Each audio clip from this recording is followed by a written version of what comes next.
incredible leaders and visionaries in their respective communities, who we'll hear from in just a moment, moderated by our very own Hunter professor and Dean of Bliss College, Professor Brian Smollett.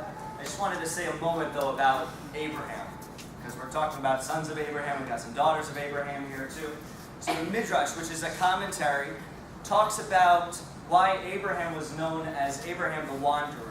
He was known as Abraham the Other Sider. And it asks the question, why? Why was he known as this person on the other side? And what the rabbis teach us is they say it's because the whole world was like on one side, and Abraham, our father, was on the other side. And so that's a powerful model to sort of feel like you're always going at it alone. But I'd like people to just take a look around the room for 2 seconds and introduce yourselves to the person sitting right next to you.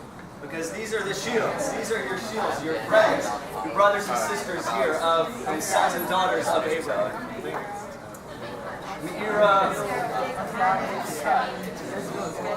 Welcome. Okay. Guys, so in just a few moments, I'm gonna pass on the baton to our moderator and our professor. I wanted to let people know about an exciting event that the Foundation for Ethnic Understanding and Racial Understanding is having. When, Tamar? It's on Sunday, November 16th. Sunday, November 16th. Yes. There are flyers here. There's also more information about the center by these 2 tables. Today is particularly special given, as you all know, the political and religious climate in the world. So I find it quite moving that we've got the turnout that we have here today. And a pretty diverse turnout at that. And with that, I'd like to welcome our moderator for tonight's event. There's food also by the side if folks would like to grab a bite. And we'll get going. Thank you all for coming.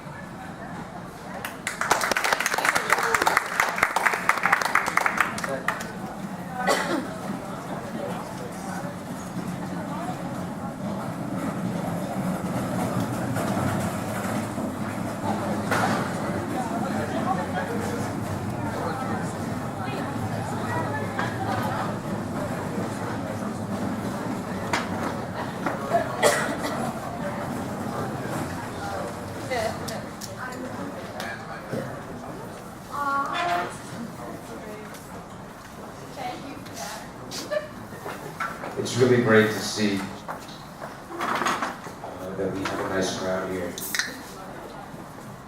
And I just wanted to make a statement before we begin.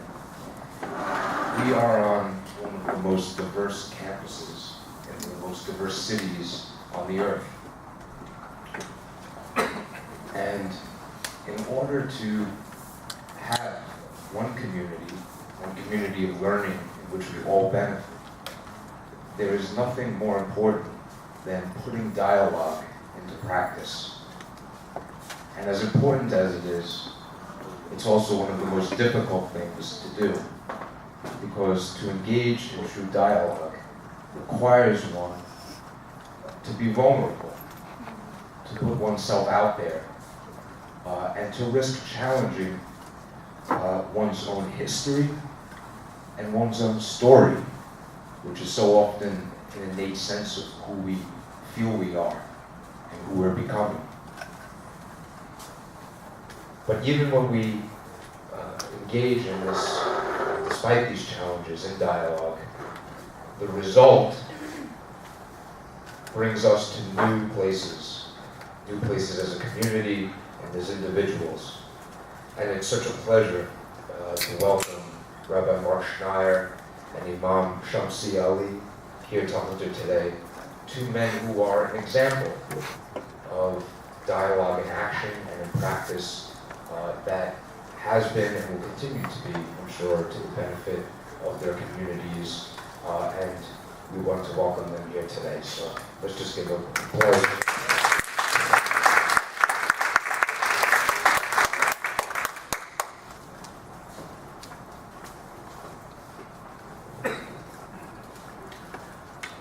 Okay. To begin, I want to ask both the Imam Ali and Rabbi Schneier to talk a little bit about their backgrounds. Very different, from Indonesia to New York. What was your upbringing like? In what way did religion factor into that upbringing? And what were your early views of the other? Perhaps we'll start with Imam Ali. Thank you very much. Thank you very much, Professor. Can you hear me? Again, my name is Shamsi Ali, and our friends around call me Imam, which simply means leader. Rabbi means teacher, but basically you can exchange. He can be an Imam and I can be a Rabbi, because I'm also a teacher in the community and he's also a leader in his community. So oftentimes when we visit each other, I have a Rabbi in Queens. When I invite him to my mosque, he normally says, I'm here as an Imam, representing my community. I'm a leader representing my community. So, as our moderator mentioned, that I'm an Indonesian originally, was born in the largest Muslim country in the world. We have over 200 million Muslims in Indonesia. It does mean that if you combine the whole Arab Muslims, Indonesia basically is still larger than the whole Arab Muslims. Because the Arab Muslim nations, the largest Arab Muslim nation is Egypt, and it has only 80 million people, but a lot of Coptics in the country. So basically, I can say that I represent the largest Muslim community worldwide. I came to this country after finishing my studying in Pakistan, then teaching in Saudi Arabia. Finally landed here in this country. And this is one of my favorite stories, basically, I used to mention everywhere. When I landed here, I rented a house in Astoria, Queens. And it happened that a neighbor of mine was an Irish Catholic, senior citizen, if you may say. So every morning he went out from his house, cleaning his driveway in hours. You know, being a Muslim that usually, almost never met non-Muslims in his life, you know, I developed a suspicion. You know, what he wanted to show me. You know, possibly, you know, he's going to tell me about his religion and later on and so on and so forth. But weeks, months, he never talked about the religion. So we developed a relationship. In fact, later on, my kids call him Grandma, Grandpa. And we never talk about religion. He's remaining Catholic, I'm a Muslim. But now we are friends. Later on, I realized basically that he taught me about the essence of religion. The religion is not what you consider officially as religion, but what you live by, your teachings. It's about the essence of humanity. It's about kindness. It's about love and compassion. It is about building partnership and cooperation. So, I came to this country in the beginning full of suspicion, full of strange opinions about what I used to call the other.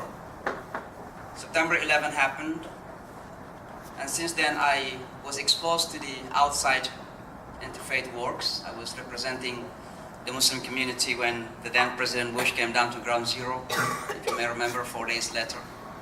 But more importantly, I don't know how old you were at the time, when the Yankee Stadium event happened, Pray for America. I was the one who represented the Muslim chanting the Holy Quran. It changed my view about the Christians.